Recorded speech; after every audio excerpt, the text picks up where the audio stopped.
سيد المرسلين أما بعد فأعوذ بالله من الشيطان الرجيم بسم الله الرحمن الرحيم پڑھیے الصلاۃ والسلام علیک یا رسول اللہ. السلام علیکم یا رسول اللہ. ماشاءاللہ جتنی بڑی تعداد میں آپ ہیں اتنی بلند آواز نہیں آ رہی. ادھر و دیوار یہ لائٹیں یہ پنکھے سب کو گواہ کر دینا اپنے درود پاک. الصلاۃ والسلام علیک یا رسول اللہ. الصلاۃ والسلام علیک یا رسول اللہ. وعلی آلک واصحابک یا حبیب اللہ. وعلی آلک واصحابک یا حبیب اللہ. الصلاۃ والسلام علیک یا نبی اللہ. الصلاۃ والسلام علیک یا نبی اللہ. وعلی آلک واصحابک یا نور اللہ.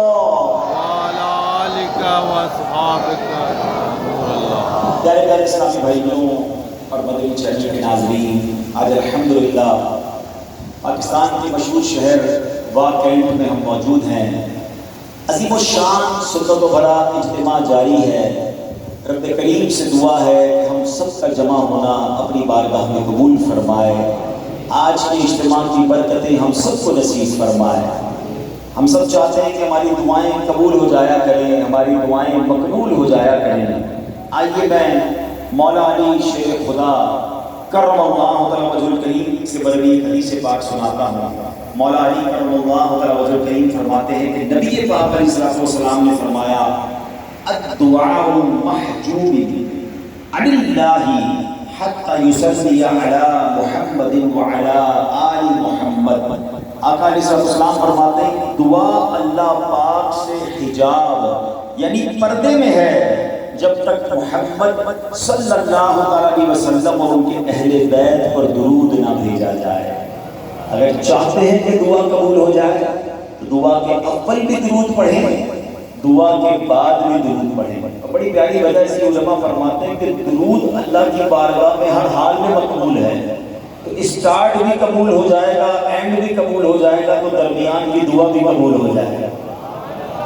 دعاؤں کی قبولیت کا وظیفہ ہے درود پاک. وہ شاعر کہتے ہیں نا ہر درد کی دوا ہے صلی علی محمد. ہر درد کی دوا ہے صلی علی محمد. تعویذ ہر بلا ہے صلی علی محمد صلی اللہ علیہ وسلم. نیت کریں انشاءاللہ کہ کثرت کے ساتھ درود پاک پڑھیں گے. آئیے محبت کے ساتھ بآواز بلند درود پاک پڑھیں. صلو علی الحبیب صلی اللہ تعالی علی محمد صلی اللہ علیہ وسلم. آج انشاءاللہ کائنات کی سب سے بہترین ہستی، کائنات کی سب سے بہترین فیملی، کائنات کی سب سے بہترین امت یہ کون ہے؟ آج اس پر بات کریں گے اور کچھ تربیت کے مدنی پھول حاصل کریں گے. پہلے خوبصورت واقعہ سنیے جو بڑا ایمان کو تازہ کرنے والا ہے. مسلمانوں کے دوسرے خلیفہ حضرت عمر فاروق رضی اللہ تعالیٰ عنہ کے دور خلافت کا واقعہ کہ ایک مرتبہ مدینہ پاک میں مال غنیمت لایا گیا. حضرت عمر فاروق اعظم رضی اللہ تعالیٰ عنہ نے وہ مال غنیمت تقسیم کرنا شروع کیا. صحابہ کرام آتے جاتے اپنا حصہ لیتے جاتے. اسی دوران امام حسن مجتبیٰ نواسہ رسول رضی اللہ عنہ تشریف لائے. حضرت عمر فاروق نے فرمایا بالرحب والکرامہ یعنی خوش آمدید، آپ کے لیے عزت و احترام ہے. فاروق اعظم رضی اللہ عنہ نے 1000 درہم یعنی چاندی کے سکے پیش کیے. اس کے بعد امام حسین تشریف لائے. فاروق اعظم نے وہی انداز اختیار کیا، احترام بھی کیا، عزت بھی کی اور 1000 درہم پیش کی. ان دونوں شہزادوں سید زادوں کے بعد خود فاروق اعظم رضی اللہ عنہ کے بیٹے حضرت ایک عبداللہ ابن عمر حاضر ہوئے. فاروق اعظم رضی اللہ عنہ نے 500 درہم دیے. حسنین کریمین کو 1000 درہم پیش کیے اور اپنے بیٹے کو انہوں نے 500 درہم پیش کیا. تو حضرت عبداللہ ابن عمر نے عرض کی کہ حضور یہ امام حسن حسین تو اپنی چھوٹی عمر میں تھے، اس وقت میں دین کی خدمت کرتا تھا، سر زہر کی بازی لگاتا تھا، جہاد میں شریک ہوا کرتا تھا، مگر آپ نے ان کو 1000 درہم دیے اور مجھے 500 درہم دیے. حالانکہ آپ والد بھی یہ بھی ذرا سوچنے کی بات ہے کہ اپنا بیٹا آیا تو آپ نے 50% دیا اور حسنین کریمین کو ڈبل دیا. پیارے صاحب جو حضرت فاروق اعظم نے جواب دیا نا، میں کہتا ہوں کمال ہے، یعنی سونے کے حروف سے لکھا جانے کا یہ الفاظ ہیں. اب سنیے گا کیا عشق صحابہ ہے، صحابہ کے دلوں میں سرکار سے محبت کیسی ہے، سرکار کی آل سے محبت کیسی ہے. سیدنا فاروق اعظم کہتے ہیں کہ ہاں تم ٹھیک ہے جب تم اگر ان کے برابر حصہ لینا چاہتے ہو، تم بھی چاہتے ہو کہ تمہیں بھی حسنین کریمین جتنا حصہ ملے، اذهب فأتني بأبيك أبيهما، جاؤ پہلے تم حسنین کریمین جیسا والد لے کر آ جاؤ. اگر تم چاہتے ہو کہ تمہیں ویسا ہی حصہ ملے، وہ امی کا امیہما، جاؤ ان کی امی جان جیسے اپنی امی لے آؤ. وجدی کا جدہما، ان کے نانا یعنی گرینڈ فادر جیسا نانا لے آؤ. وجدتی کا جدتہما، ان کی نانی جیسی اپنی نانی لے آؤ. وعمی کا عمہما، ان کے چچا جیسا اپنا چچا لے آؤ. وخالی خالہما، ان کے ماموں جیسا اپنا ماموں لے آؤ. پھر ان کی برابری کر لینا، مگر یاد رکھو تم یہ نہیں کر سکتے کہ ابوہما فعلی المرتضیٰ، ان کے والد کوئی اور نہیں، ان کے والد شیر خدا مولا علی ہیں. فرمایا امہما فاطمہ الزہرا، ان کی والدہ فاطمہ الزہرا ہیں. وجدہما محمد المصطفیٰ صلی اللہ علیہ وسلم، ان کے نانا کون ہیں؟ جناب رسول اللہ صلی اللہ علیہ وسلم ہیں. وجدتہما خدیجۃ الکبریٰ، ان کی نانی کون ہیں؟ بی بی خدیجۃ الکبریٰ ہیں. وعمہما جعفر بن ابی طالب، ان کے چچا حضرت جعفر بن ابی طالب ہیں. خالہما ابراہیم بن رسول اللہ صلی اللہ علیہ وسلم، ان کے ماموں حضرت ابراہیم بن رسول اللہ صلی اللہ علیہ وسلم ہیں. وخالتاہما رقیۃ و ام کلثوم ابنتا رسول اللہ صلی اللہ علیہ وسلم، ان کی خالائیں کون ہیں؟ میرے آقا کی پیاری بیٹیاں حضرت رقیہ اور ام کلثوم ہیں. اب اسی ایک واقعے سے جہاں خاندان نبوت کی شان بیان ہو رہی ہے، حسنین کریمین کا مرتبہ بیان ہو رہا ہے. اللہ اکبر، کائنات کی مقدس ترین اگر کوئی فیملی ہے تو یہ وہ فیملی ہے. سبحان اللہ، یہ کیسا گھرانہ ہے.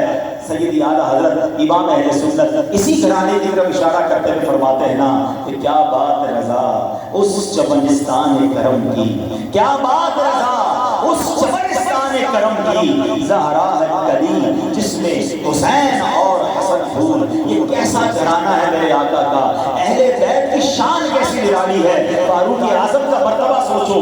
حضرت عمر وہ ہے کہ نبی پاک فرمائیں کہ میرے بعد کوئی نبی ہوتا تو عمر ہوتا، مگر حضرت عمر جانتے تھے کہ حسنین کا مرتبہ کیا ہے. اپنے بیٹے کو کیا کہہ رہے ہیں کہ تمہاری اوقات نہیں کہ تم ان کی برابری کر سکو. دیکھو ان کے والد کون ہیں، ان کی والدہ کون ہیں، ان کے نانا نانی کون ہیں، ان کا خاندان کیسا نرالا ہے. اور یہاں ایک اور بات بھی کلیریفائی ہو رہی ہے کہ صحابہ کے دلوں میں اہل بیت سے محبت کیسی ہوتی تھی. یہ دونوں گروہ جو ہیں آپس میں کیسے شیر و شکر اور رحماء بینہم کی مثال ہوا کرتے تھے. اللہ ان کے فرامین کے صدقے ہمیں بھی اہل بیت سے سچی محبت نصیب فرمائے. اللہ اکبر. اعلیٰ حضرت نے تو اہل بیت کے بچے بچے کو نور والا کرایا، نور والا قرار دیا. کیسے فرمایا؟ مل کے پڑھتے ہیں. تیری نسل پاک میں ہے بچہ بچہ نور کا، تیری نسل پاک میں ہے بچہ بچہ نور کا، تو ہے عین نور تیرا سب گھرانہ نور کا. کیا بات ہے، سبحان اللہ. اہل بیت کا جو نبی پاک کا گھرانہ ہے اس کی شان کیسی نرالی ہے. سبحان اللہ. اب یہاں ایک اور بات بھی سیکھنے کو ملی کہ سادات کرام سے محبت یہ اہل بیت کا طریقہ ہے، یہ صحابہ کرام کا طریقہ ہے، یہ فاروق اعظم کا طریقہ ہے. تو ہم اس زمانے میں تو نہیں ہیں کہ ہم نبی پاک کی اہل بیت کا دیدار کر سکیں، مگر آج بھی نبی پاک کی یاد موجود ہے، سید صاحبان موجود ہیں. ان کی خدمت کیا کریں، ان کی عزت کیا کریں. بانی دعوت اسلامی امیر اہل سنت حضرت علامہ مولانا ابو الیاس محمد الیاس اتار قادری صاحب کو جب ہم دیکھتے ہیں نا کہ آپ جب سید صاحبان سامنے آتے ہیں کوئی چیز بانٹ رہے ہوتے ہیں، سب کو ایک دیتے ہیں، سید صاحبان کو دو دیتے ہیں. بعض اوقات سیدوں کے ہاتھ چومتے نظر آتے ہیں. تو واقعی یہ امتی کے لیے حق ہے، یہ امتی پر ضروری ہے کہ کہ وہ نبی پاک کی آل کا ادب کرے، پیارے آقا کی آل کی خدمت کرے۔ سبحان اللہ، امیر اہل سنت نے تو یہاں تک تربیت فرمائی کہ اپنی کمائی کا کچھ حصہ اہل بیت کی سعادت کی ان کی خدمت کے لیے رکھ لو۔ جب سرکار کی آل کی خدمت کرو گے اللہ تمہارے مال میں برکت ڈال دے گا۔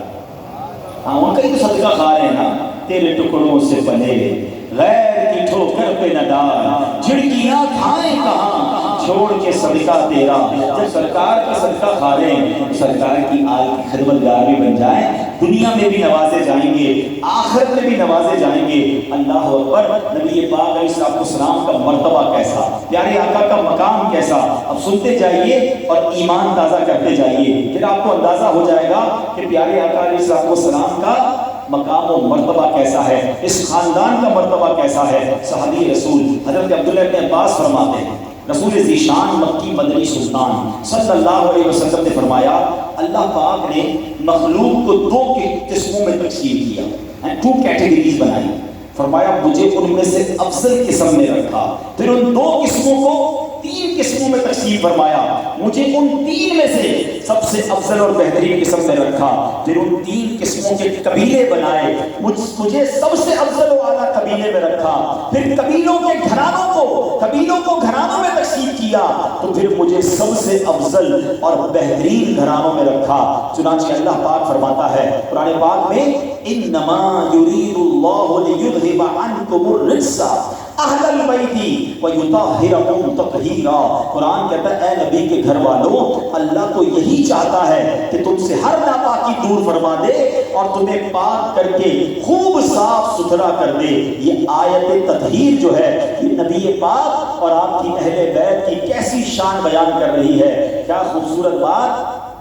مولانا حسن رضا خان صاحب لکھتے ہیں نا، ان کی پاکی کا خدائے پاک کرتا ہے بیان، آیا تطہیر سے ظاہر ہے شان اہل بیت۔ قرآن اہل بیت کی شان بیان کر رہا ہے۔ اب سنیے میرے آقا کا مرتبہ، میرے آقا کا مقام کیسا۔ پیارے آقا علیہ السلام فرماتے ہیں، میرے پاس جبریل امین آیا، عرض کی یا رسول اللہ صلی اللہ علیہ وسلم، اللہ کے حکم سے میں نے زمین کے مشرق و مغرب، ایسٹ اور ویسٹ، ماؤنٹین، پہاڑ اور ریگستان سب چھان ڈالے، مجھے عرب سے بہتر کوئی قوم نظر نہ آیا۔ پھر اللہ پاک نے مجھے حکم دیا تو میں نے عرب میں تلاش کرنا شروع کیا، مجھے مدر سے بہتر کوئی قبیلہ نظر نہیں آیا۔ پھر اللہ پاک نے حکم دیا تو میں نے مدر کو تلاش کرنا شروع کیا، مجھے بنو کنانا سے بہتر کوئی نظر نہ آیا۔ پھر حکم ہوا تو میں نے بنو کنانا میں تلاش کیا، مجھے قریش سے بہتر کوئی نہیں ملا۔ پھر حکم ربانی سے میں نے قریش میں تلاش کیا تو بنو ہاشم سے بہتر کوئی نظر نہ آیا۔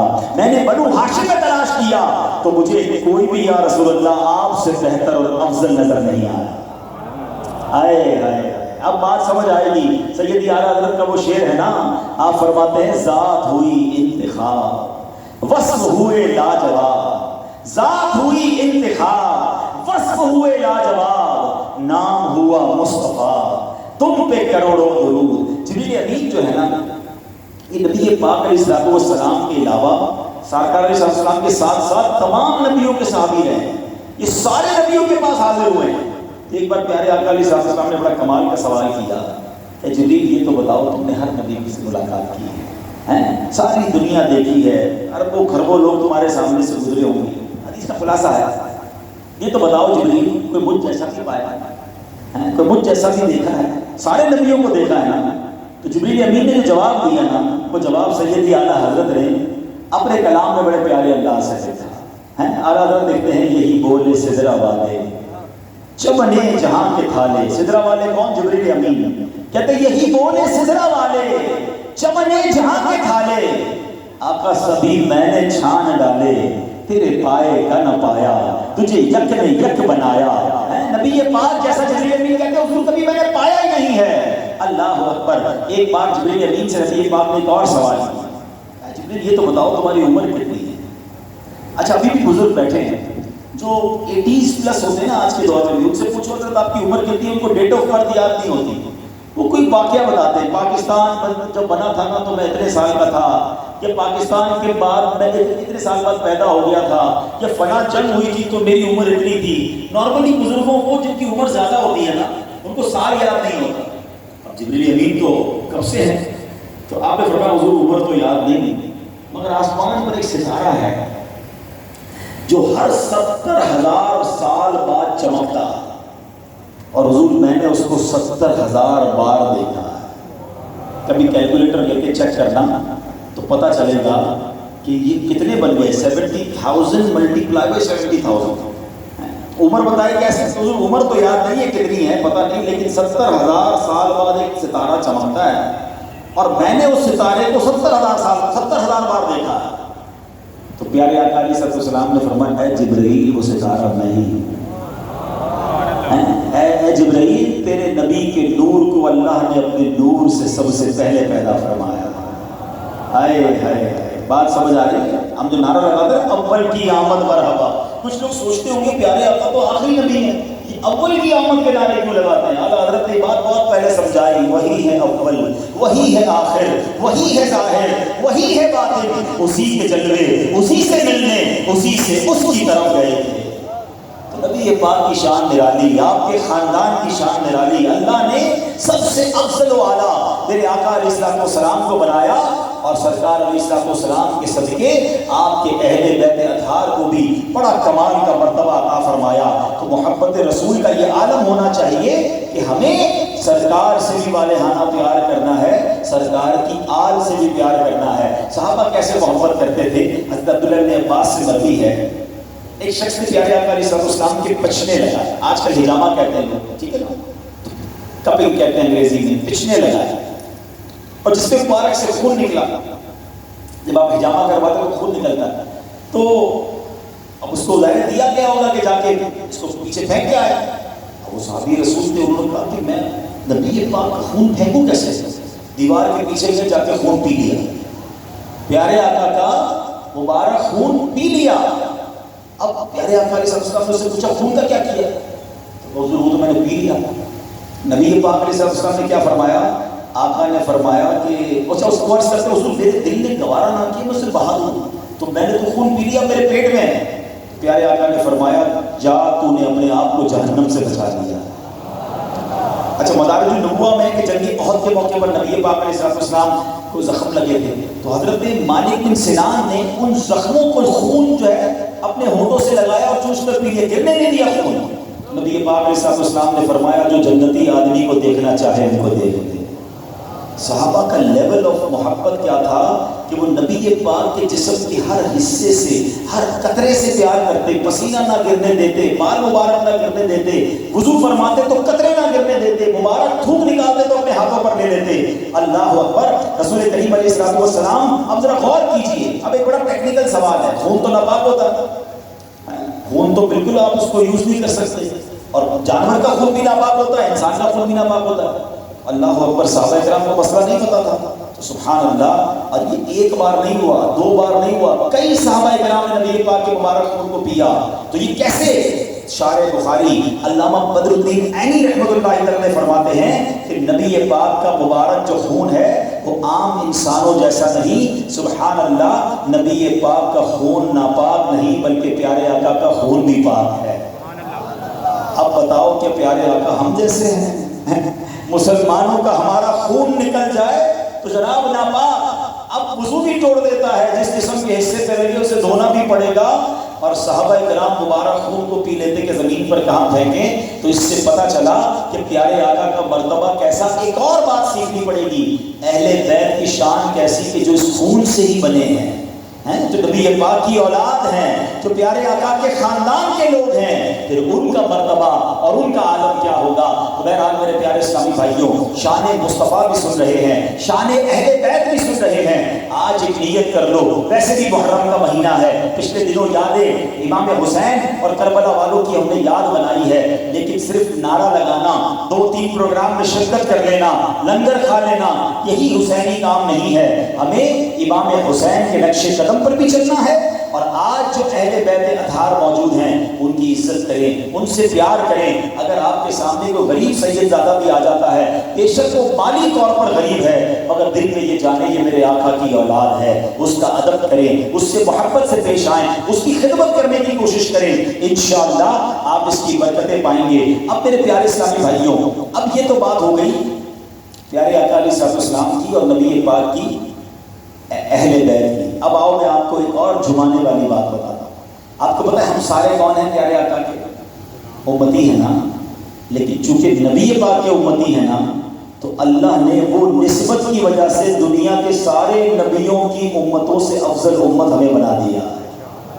اور یہ ایسی امت ہے جس کے بارے میں انبیاء کا کیا انداز ہوتا تھا، بہت خوبصورت۔ میں آپ کو ایک واقعہ سناتا ہوں۔ ایک بار حضرت ابو ہریرہ رضی اللہ عنہ راوی ہیں، نبی پاک کے صلی اللہ علیہ وسلم نے فرمایا، طویل حدیث ہے، فرمایا جب اللہ پاک کے نبی حضرت موسیٰ علیہ السلام پر تورات شریف نازل ہوئی نا تو حضرت موسیٰ نے ایک امت کے فضائل پڑھے۔ تورات پڑھتے پڑھتے دیکھا کہ ایک امت آنے والی ہے جس کے بڑے فضائل ہیں، تو آپ نے اللہ سے عرض کی، یا اللہ تورات میں ایک امت کا ذکر ہے کہ دنیا میں آنے کے لحاظ سے آخری مگر نیک اعمال میں سب سے آگے ہوگی، اللہ اس امت کو میری امت بنا دے۔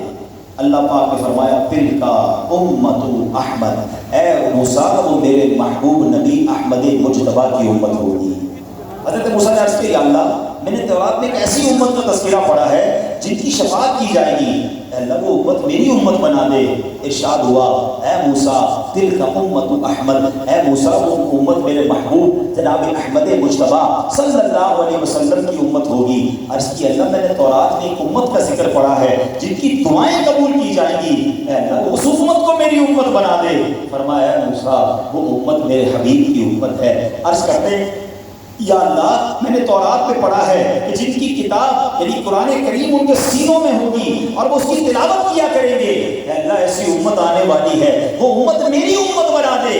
ارشاد ہوتا ہے، اے موسیٰ وہ امت میرے حبیب کی امت ہے۔ عرض کرتے ہیں، رب کریم میں نے تورات میں ایسی امت کا ذکر سنا ہے کہ جب وہ نیکی کا پختہ ارادہ کریں گے تو ان کے لیے ایک نیکی لکھ دی جائے گی۔ ابھی نیکی کریں گے نہیں، صرف ارادہ کریں گے، اور جب نیکی کر لیں گے تو ان کے لیے 10 نیکیاں لکھ دی جائیں گی۔ اے اللہ اس امت کو میری امت بنا دے۔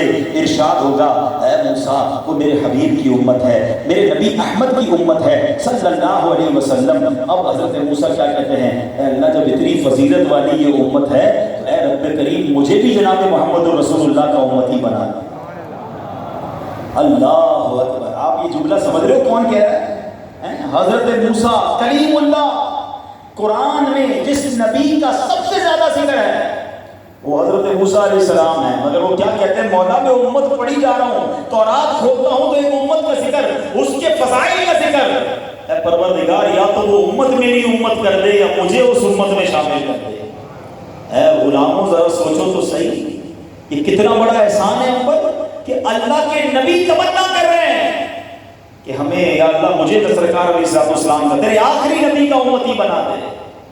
اب ذرا سوچو، ہمیں تو بن مانگے بنا دیا گیا نا۔ وہ نام کا شعر سنتے ہو نا، وہ ہمارے نبی ان کے ہم امتی، امتی تیری قسمت پہ لاکھوں سلام۔ بن مانگے دیا اور اتنا دیا، کبھی سوچا آپ نے ہم نے مانگا تھا؟ حضرت موسیٰ تو مانگ رہے نا، لیکن ہم تو مانگا نہیں تھا، اللہ کریم نے بن مانگے ہمیں سرکار علیہ السلام کا امتی بنا دیا۔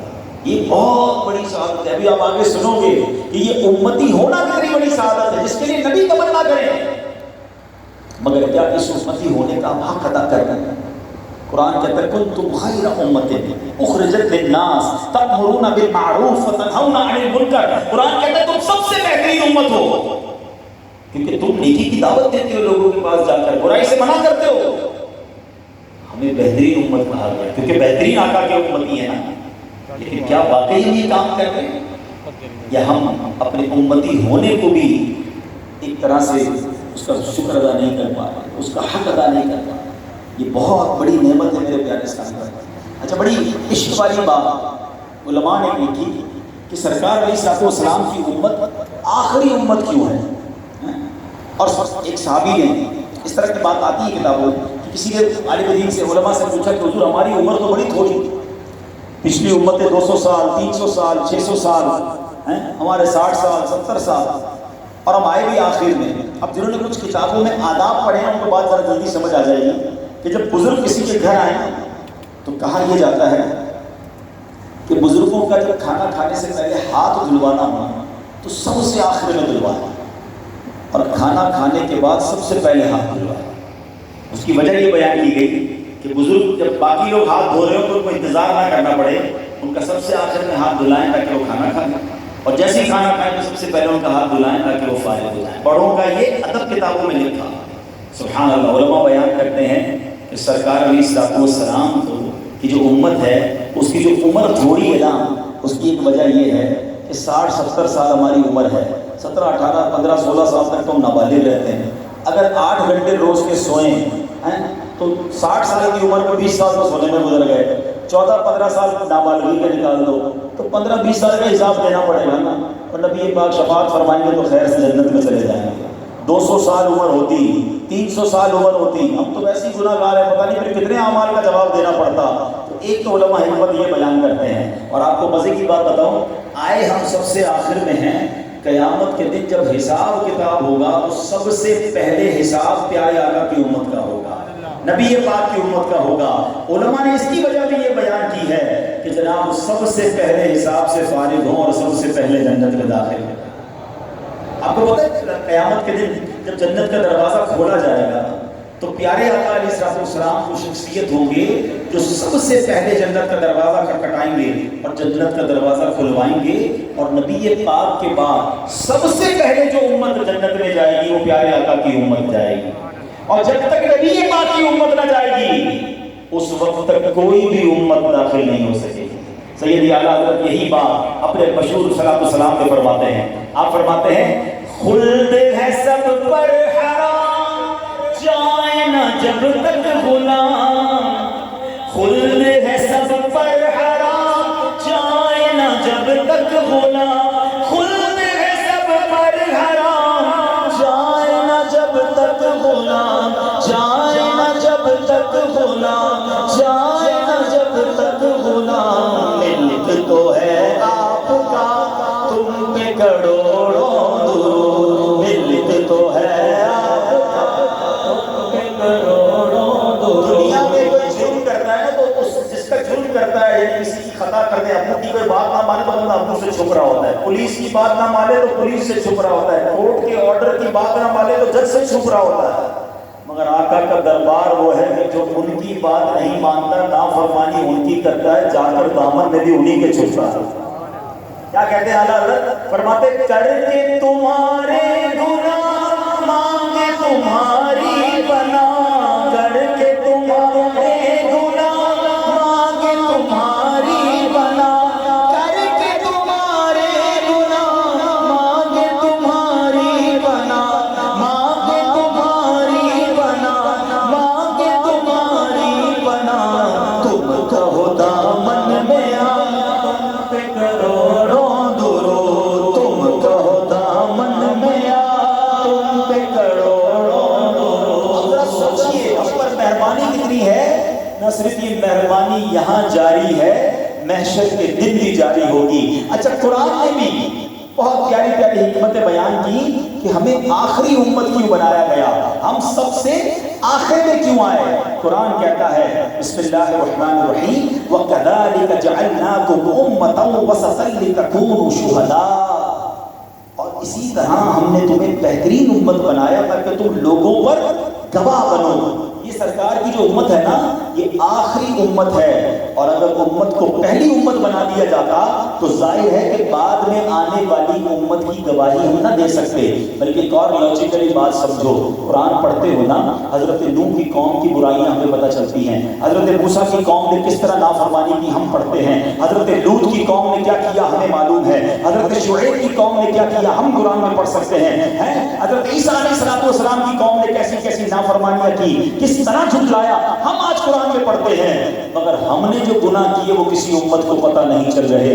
ارے سوچو تو صحیح, جس رب نے آخری امت بنا کر ہمارے عیب چھپا دیے ہیں اس قریب سے امید ہے کہ قیامت کے دن بھی ہمارے عیبوں کو چھپا دے گا.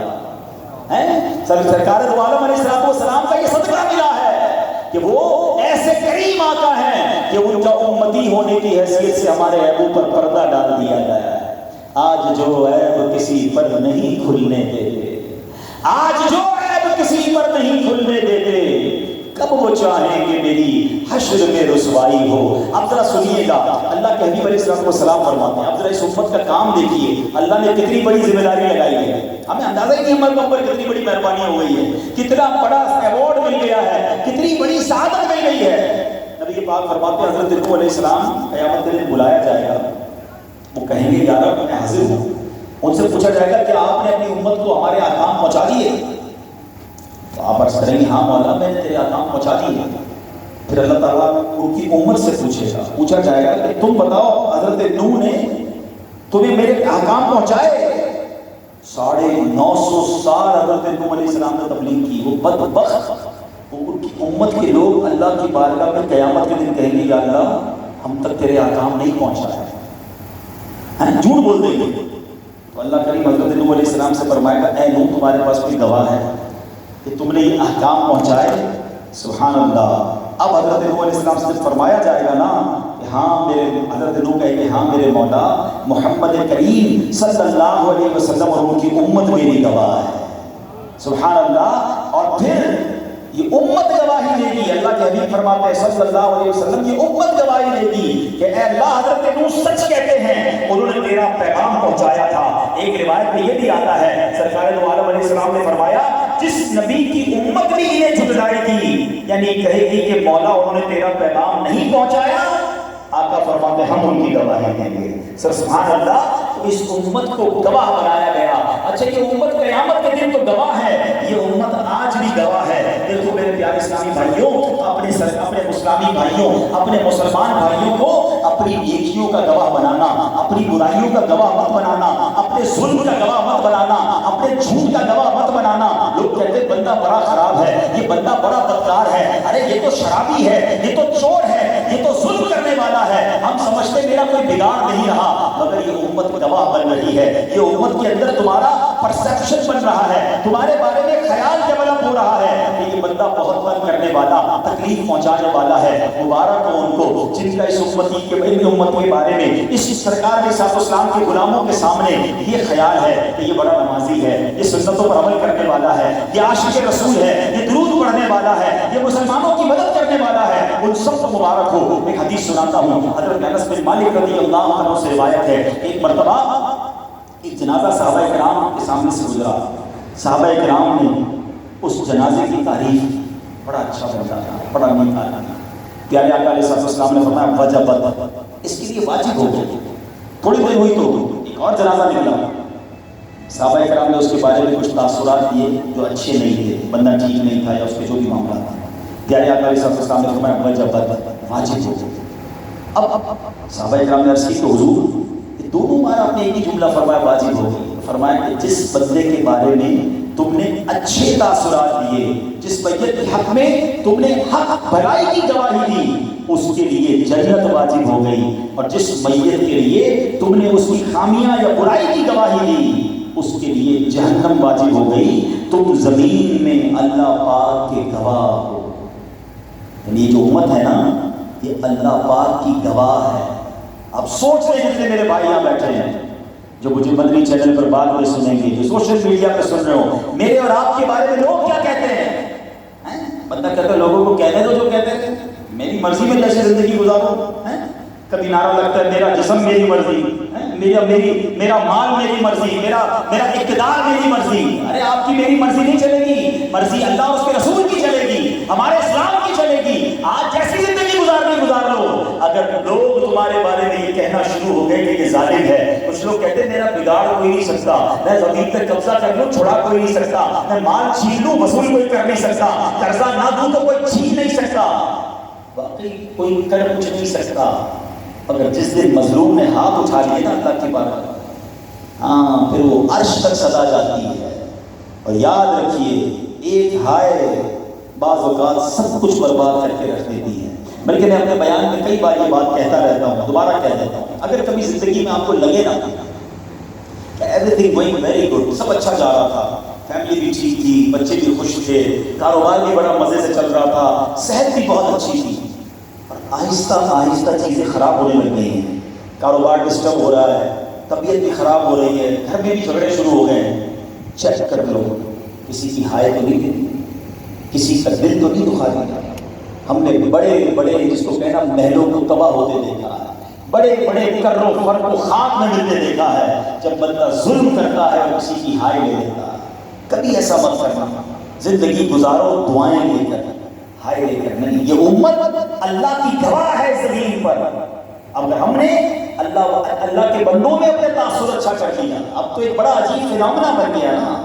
لوگ کہتے ہیں یار شہرت ہونی چاہیے، ہاں جناب لائکس ہونے چاہیے، چاہنے والے ہونے چاہیے، فالوورز ہونے چاہیے. عجیب تماشا لگا ہوا ہے. ہر بندہ اپنا چینل کھول کر، اپنا جناب کوئی سوشل میڈیا کا اکاؤنٹ کھول کر. اچھا اب تو سنا یہ کہ بندوں کی آپس میں جس کو کہنے کہ ورتھ یا لوگوں کا جس کو کہ وزن ایسے چیک کیا جاتا ہے، اس کے فالوور کتنے ہیں، ذرا چیک کرو اس کے لائکس کتنے ہیں. اللہ اکبر. ایک بات آج سمجھ لو، جتنے ینگسٹر بیٹھے ہیں بڑی تعداد میں نوجوان بیٹھے ہیں، یہ نوجوانوں میں زیادہ پرابلم شروع ہو گئی ہے. ٹھیک ہے، اب سنو میری بات. شہرت الگ چیز ہے اور عزت الگ چیز ہے. شہرت سب کچھ نہیں ہے. اگر شہرت ہی سب کچھ ہو تو شیطان سے بڑا مشہور کون ہے؟ پوری دنیا میں سب سے زیادہ سارے دنیا کے مذاہب میں سب سے زیادہ مشہور کون ہے؟ شیطان. اگر شیطان کا آج میں سوشل میڈیا کا پیج ہوتا تو پتہ نہیں کتنے ارب لائک ہوتے اس کے. تو کیا شیطان بننا ہے؟ فرعون سے زیادہ مشہور ہے کوئی؟ حامان، قارون، سارے مشہور ہیں، ساری دنیا جانتی ہے. مگر وہ مشہور تو ہیں مگر ان کی وجہ شہرت کفر ہے، ان کی وجہ شہرت اللہ کی نافرمانی ہے، شیطانی ہے. اور آج بھی کئی لوگ کہتے ہیں اتنے ملین اس کے فالوور ہیں. وجہ شہرت کیا؟ یہ تو دیکھو، ناچ کی وجہ سے، حرام کاموں کی وجہ سے، بے حیائی کی وجہ سے، گناہ پھیلانے کی وجہ سے. کیا کرنی ہے ایسی شہرت؟ تم کہتے ہو میرے لائک بڑھ جائیں، میرے سبسکرائبر بڑھ جائیں. اس سبسکرائبر اور لائک کے چکر میں گھروں کے اندر رہنے والے لڑکے لڑکیاں ناچ گانے شروع ہو گئے. ہم جب چھوٹے تھے تو سنتے تھے کہ چند خاندان ہیں، چند لوگ ہوتے ہیں جن کے خاندان کے لوگ جناب فلموں ڈراموں میں جاتے ہیں، شریف خاندانوں کے بچے نہیں جاتے. مگر آج تو جناب جب سے یہ اپلیکیشن آئی ہیں، جس گھر میں دیکھو کوئی لڑکی اپنا اکاؤنٹ بنا کر، جس کو دیکھو کوئی بچہ اپنا اکاؤنٹ بنا کر کبھی ناچ رہا ہے، کبھی گا رہا ہے، کبھی جھوم رہا ہے، کبھی کپڑے اتار رہا ہے. سوچو تو صحیح، تمہیں 10,000 لاکھ 2 لاکھ 10 لاکھ لائک مل گئے. یہ جتنی دیر تک یہ دیکھتے رہیں گے تمہارے نامہ اعمال میں یہ گناہ لکھا جاتا رہے گا. ایک بات آج غور سے سن لو، دنیا والوں کے لائک کے چکر میں ایسا کام نہ کر کے بیٹھنا. بہت سارے لائک مل جائیں اس چکر میں ایسا کام کرنا بیٹھنا کہ اللہ رسول کی بارگاہ میں ان لائک ہو جاؤ. ساری دنیا تمہیں لائک کرے اور اللہ رسول کی بارگاہ میں تم ان لائک ہو جاؤ، اللہ رسول کی بارگاہ میں مردود ہو جاؤ. کیا کرنا ہے شہرت کا؟ اللہ ہمیں عزت عطا فرمائے. ایسی عزت شہرت ماشاءاللہ علماء کرام کی ہے. لاکھوں چاہنے والے ہیں مگر عشق رسول کی وجہ سے چاہنے والے ہیں، نعت رسول کی وجہ سے نعت خوانوں کے چاہنے والے ہیں. ارے ہمیں ایسا کیا کرنا ہے دنیا کے کام کر کے جناب شہرت مل جائے؟ نہیں میرے پیارے اسلام، بہترین امت ہو تو بہترین امت بن کر دکھاؤ. اور اب آخری بات کر کے اپنے بیان کو اختتام کی طرف لاتا ہوں. چونکہ پچھلے دنوں ہم سب نے عاشورہ منایا، کربلا کے واقعے کو آپ نے سنا ہوگا، کئی بار سنا ہوگا. مگر واقعہ کربلا میں ایک بڑا عجب واقعہ ہوا اور میں چاہتا ہوں اس واقعے سے ہم سب کچھ سبق لے کر جائیں. وہ واقعہ کیا ہوا کہ ایک ایسی شخصیت تھی اس کربلا کے واقعے میں کہ جس کو بڑا چانس ملا تھا، اقتدار کا، پیسے کا، شہرت کا، سب کچھ. آج لوگ کہتے ہیں نا یار پیسہ ملنا چاہیے کہیں سے بھی آ جائے، یار اقتدار مل جائے بس کہیں سے سیٹ مل جائے، چاہے اس کے لیے کچھ بھی کرنا پڑے. سنو، ایک ایسی شخصیت جس کو سب کچھ مل رہا تھا مگر ایک طرف یزیدی لشکر تھا، ایک طرف حسینی لشکر تھا.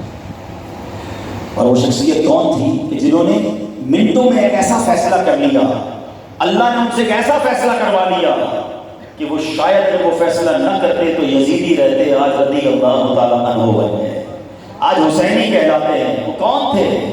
وہ حضرت حر رضی اللہ تعالیٰ عنہ تھے. حضرت حر کے ساتھ معاملہ کیا ہوا کہ جب امام حسین نے عاشورے والے دن خطبہ دیا، آپ نے اتمام حجت کے لیے بیان کیا.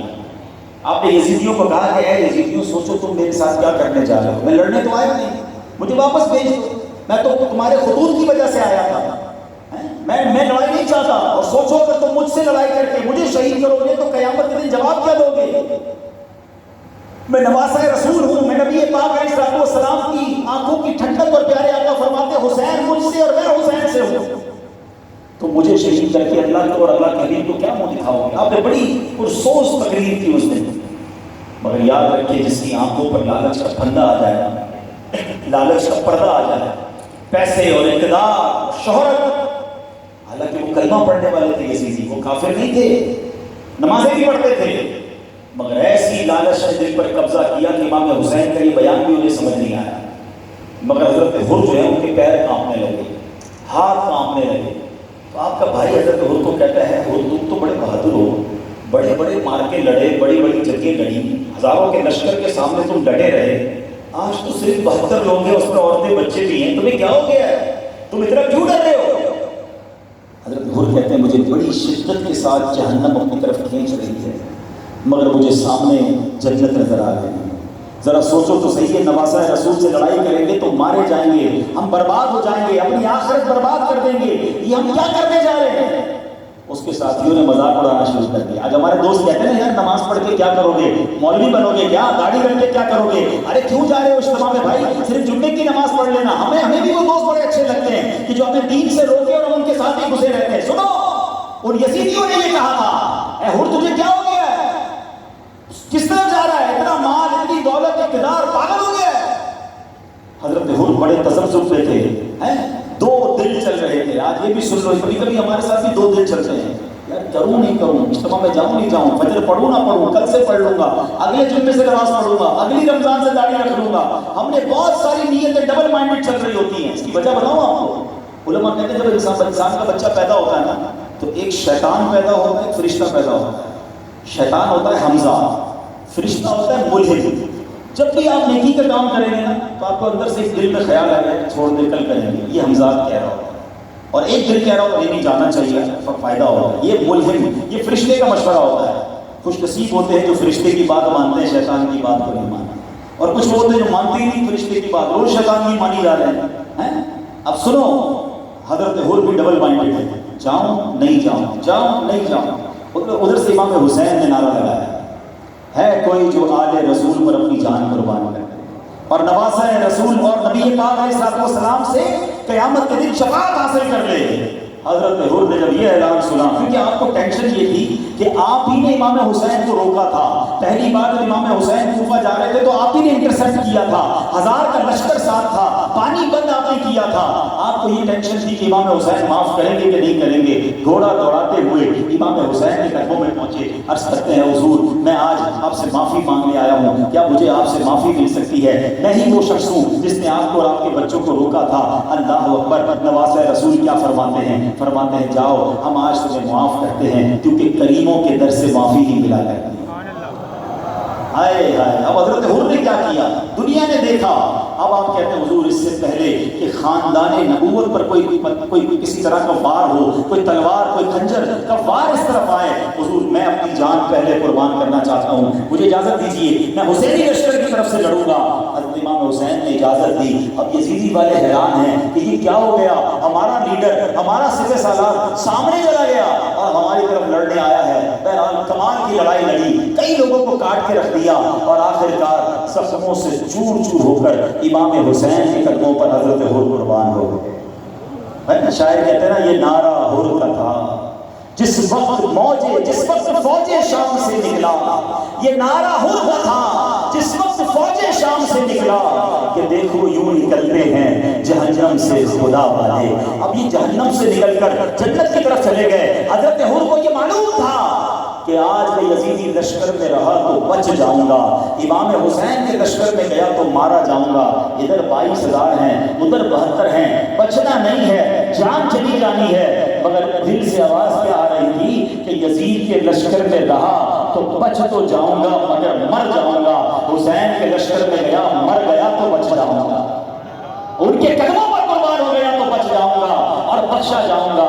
اب میں اس واقعے سے ایک آخری پیغام، ایک بہت خاص پیغام آپ سب کو دینا چاہتا ہوں۔ حضرت حر نے وہ جو فیصلہ کیا، ذرا غور کیجئے یہ کتنا شاندار فیصلہ تھا، یہ سیکنڈوں میں فیصلہ ہوا تھا اور آپ حسینی لشکر میں شامل ہو گئے، یزیدی لشکر سے نکل گئے۔ آج آپ کا مزار موجود ہے، آج ہم 1400 سال بعد بھی آپ کا ذکر کر رہے ہیں۔ بتاؤ وہ 22,000 کے لشکر میں جو یزیدی تھے ان کا ذکر کرنے والا کون ہے، ان کا نام لینے والا کون ہے؟ دنیا میں نام لینے والا نہیں ملے گا۔ تو پتہ یہ چلا کہ زندگی میں ایک فیصلہ کرنا ہوتا ہے، حق کی طرف چلنا ہوتا ہے، راہ ہدایت کی طرف چلنا ہوتا ہے۔ اب یہ ہزاروں کا اجتماع موجود ہے، مجھے لائیو سوشل میڈیا پہ ہو سکتا ہے سنا جا رہا ہو اور مجھے جناب دنیا بھر میں بعد میں بدری چینل پر سنا جائے۔ ایک